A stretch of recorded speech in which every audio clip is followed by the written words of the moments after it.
इस कार्यक्रम के प्रायोजक हैं कृषि एवं किसान कल्याण मंत्रालय, भारत सरकार। हर जोखिम से निकल कर फसल आए, सुरक्षित हो जाए।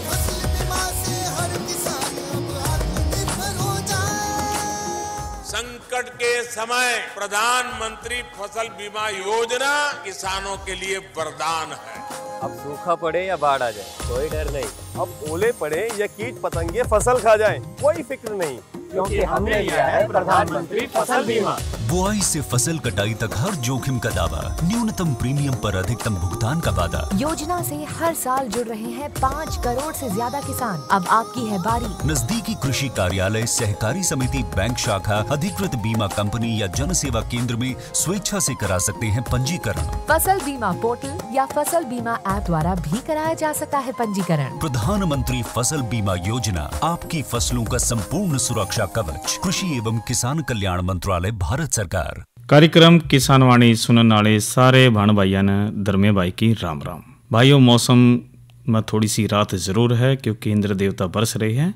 और कुरुक्षेत्र के आसपास भी भाई अच्छी तरह बरसात हुई है। और हरियाणा की जब हम बात करते हैं, चलो अब की बार थोड़ा सा ठंडक है ना, तो भाई इन दिनों में आदमी कति तप जाता था। और मौसम के साथ साथ साथियों, हमने अपना ध्यान रखना चाहिए, अपने गांव गुआंढ का, अपने खेत खाता का, अपने टाबरा का, डांगर ढोर का। तो एक उम्मीद करते भाई हमारे जो प्रगतिशील किसान बहन भाई है वो हर एक चीज़ का ध्यान ज़रूर रख रहे हैं।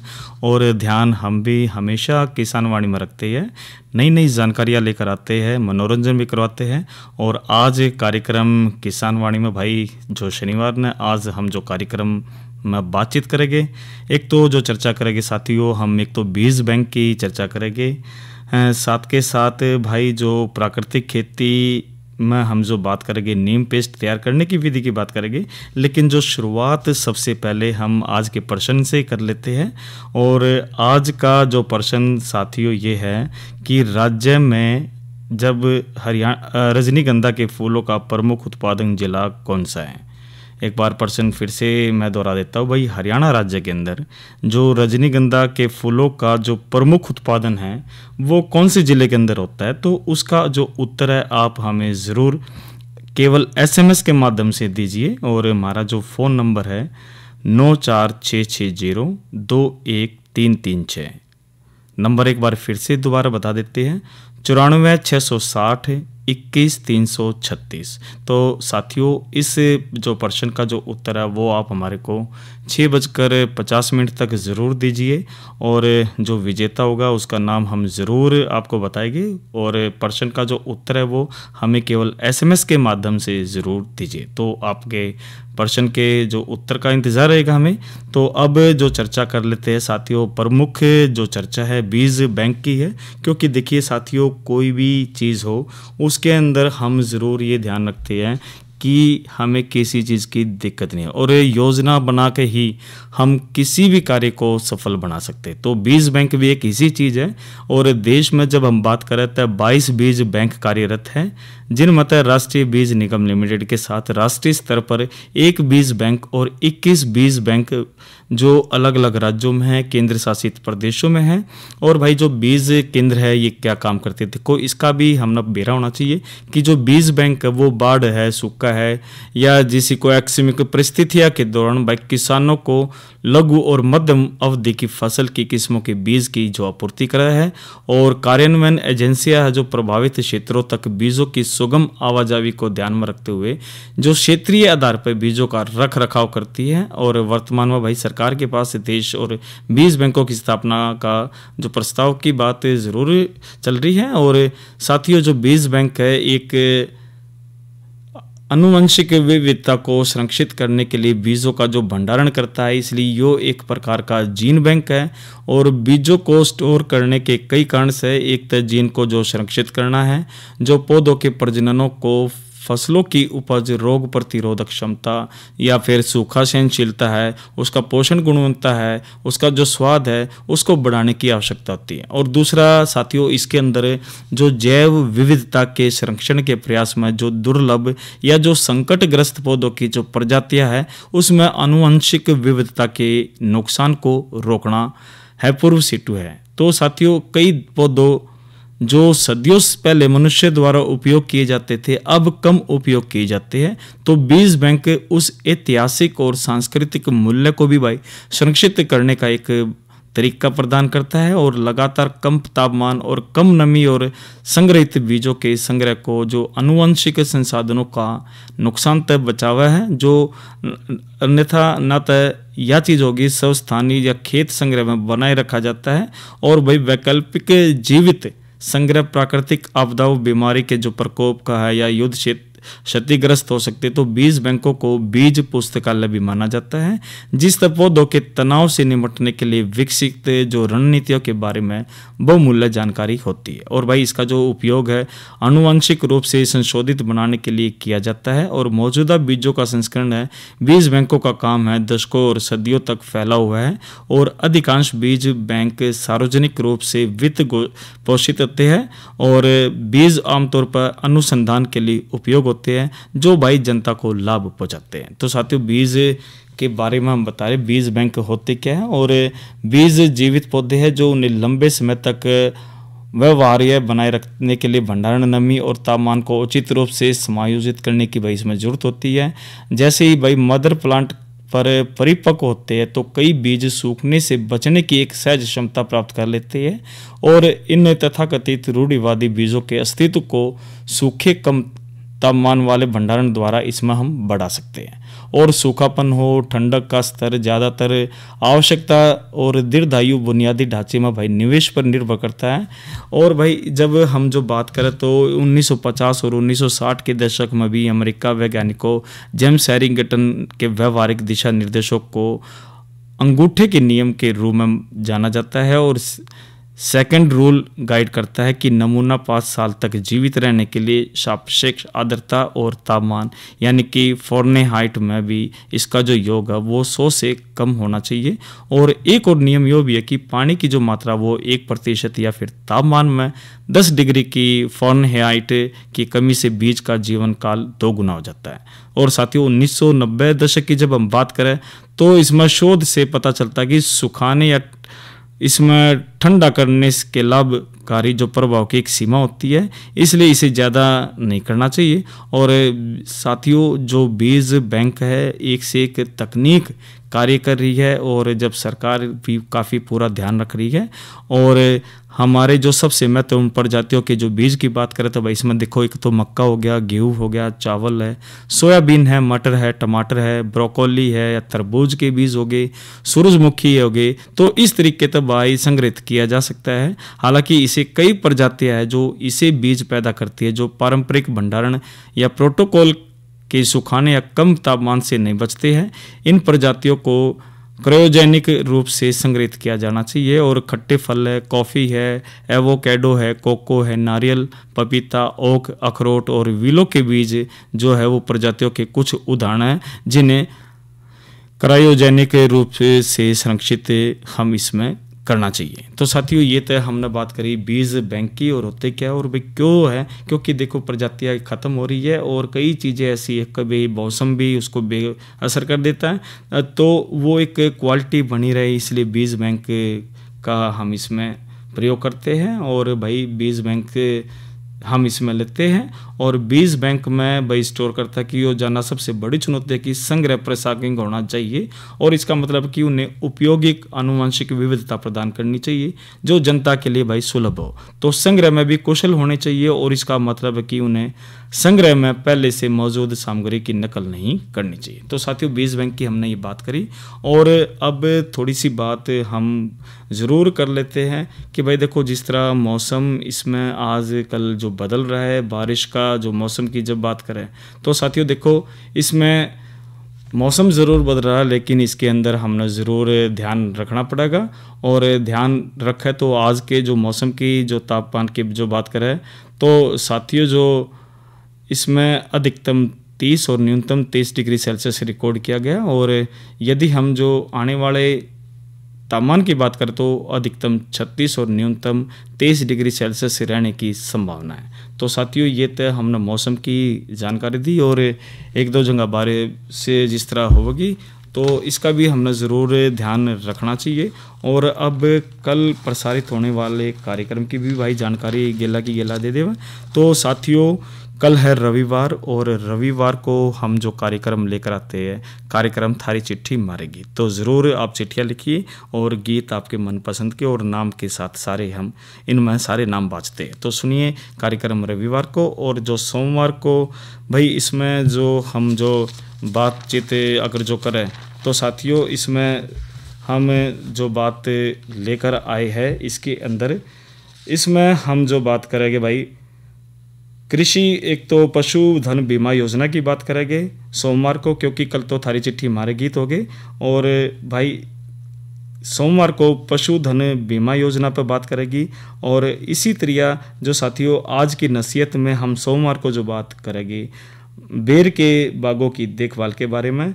और भाई एक मोटे अनाज की भी ज़रूरी जानकारी हम इसमें देंगे। तो साथियों, महत्वपूर्ण चर्चा है और आप इसमें आप आगे बढ़िए और ज़रूर सुनिए और जानकारियाँ आप ज़रूर लेते रहे। इसी तरह साथियों, एक जो जानकारी ज़रूर दे देते हैं भाई, हमारा जो एक किसान कॉल सेंटर नंबर भी है जो घर बैठे सारी तमाम जानकारियाँ देता है। किसान किसी भी समय इस पर कॉल करके महत्वपूर्ण जानकारियाँ ले सकता है, बातचीत कर सकता है। और इसका जो नंबर है 1551 यानी 1551 नंबर है, जो घर बैठे हम सारी जानकारी किसान कॉल सेंटर से ले सकते हैं। और इसी तरह भाई एक महत्वपूर्ण ऐप है PIB ऐप। और इस PIB ऐप पर भाई घर बैठे हम सारी जानकारी ले लेते हैं। भाई जब मार्केटिंग की बात हो, फसलों की बात हो, या कोई भाई किसी से हमने बात करनी हो, किसानों से बात करनी हो, या जो भी इसके अंदर आप सारी जानकारियाँ भाई सरकार के द्वारा भाई अपडेट इसमें होती रहती है। तो साथियों, हमने इसके अंदर सारी जानकारी हम इसमें ले सकते हैं, क्योंकि महत्वपूर्ण जानकारियाँ रहेगी तो साथियों किसान भी आगे बढ़ेगा।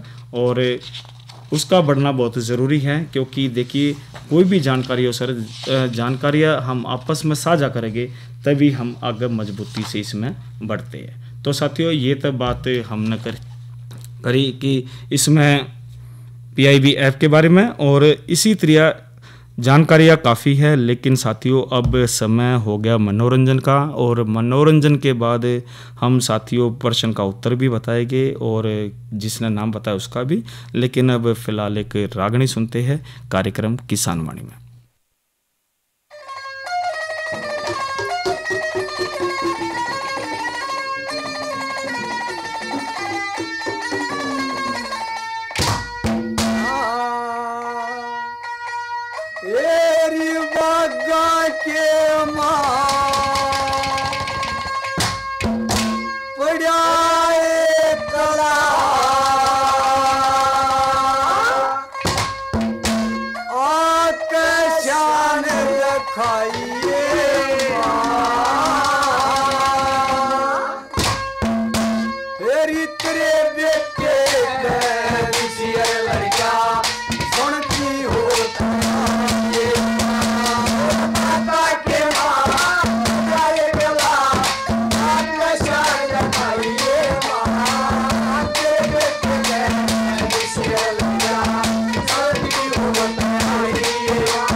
फूल कर लाया री, शिव बच्चा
खा के मेरी मट्टी में संगवाई के बेटे के सियल जा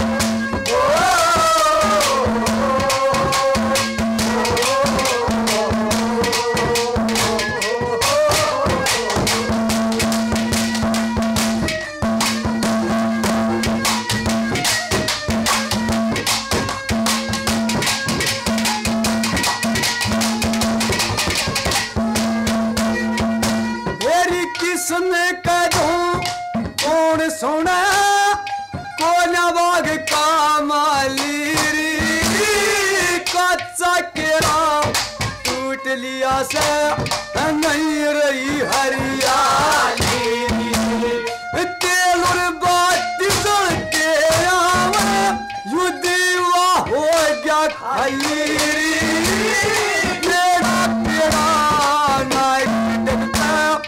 कोनी के मजाली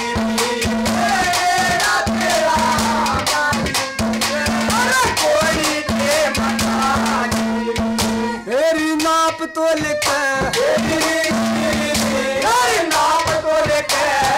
कथा बुना जी हैगी साकी जो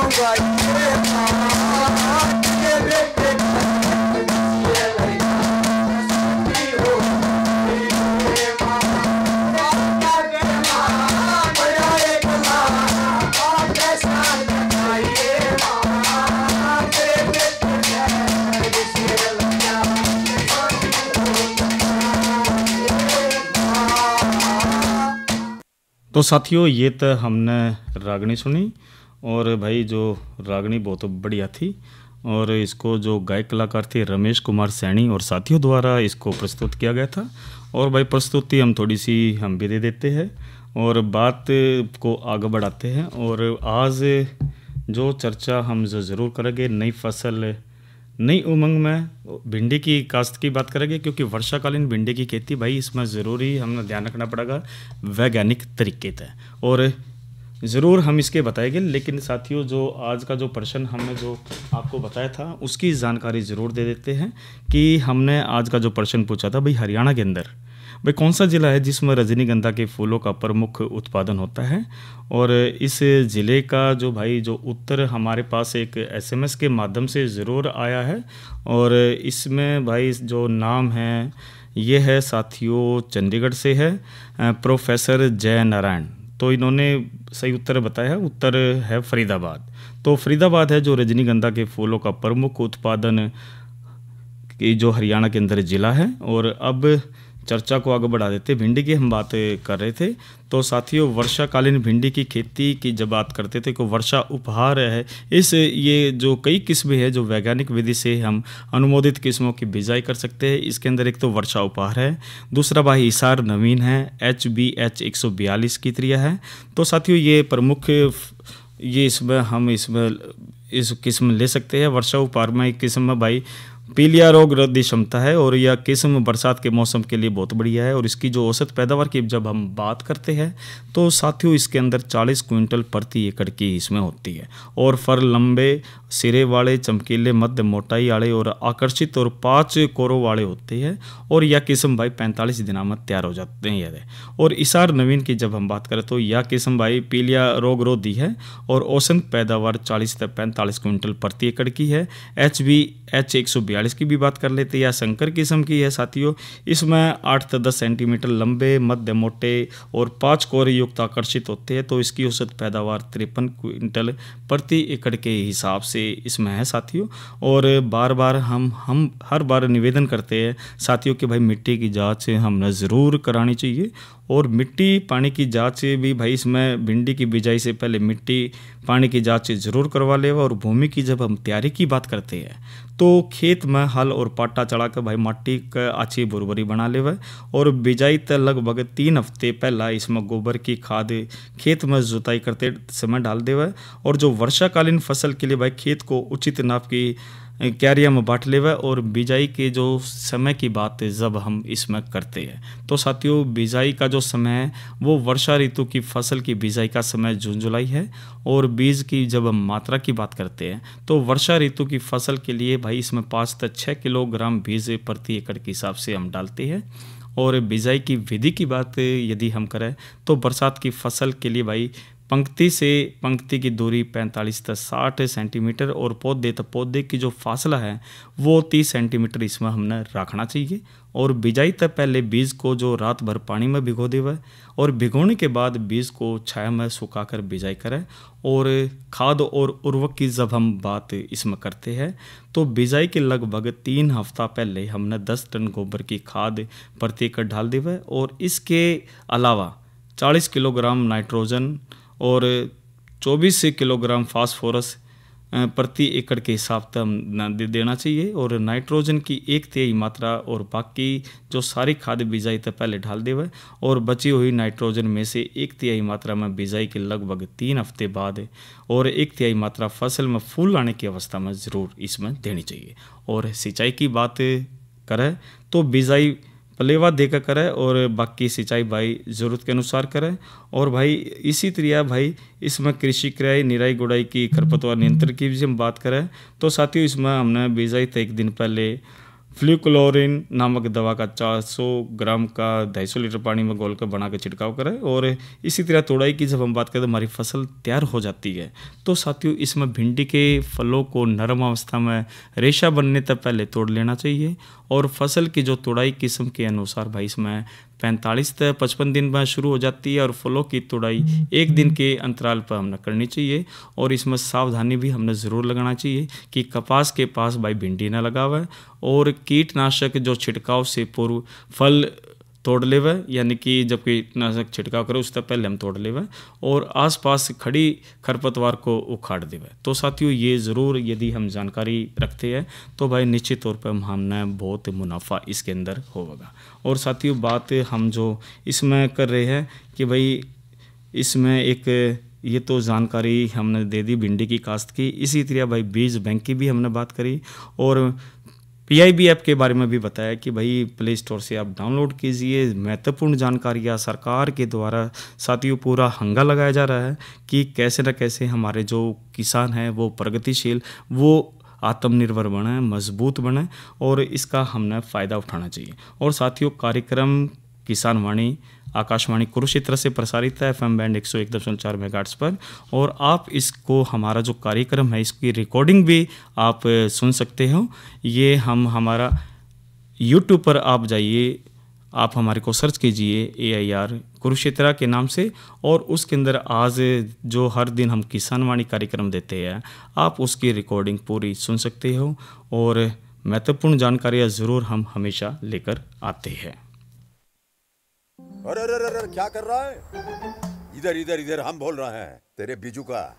उतला बोल रहा है? पक्षियों से तो हम खेत को बचा लेते हैं पर इन घातक रसायनों से कैसे बचाएं?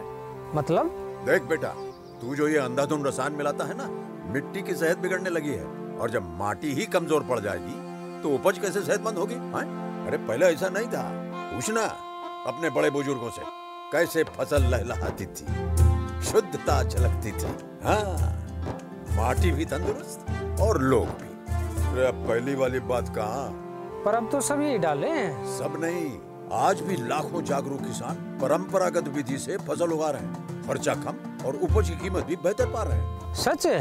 रे बेटे एक्सपीरियंस से बता रहे हैं, धूप में बाल सफेद नहीं किए हैं। हाँ। ठीक है भाई, मैं भी आज से जैविक खेती शुरू करूंगा।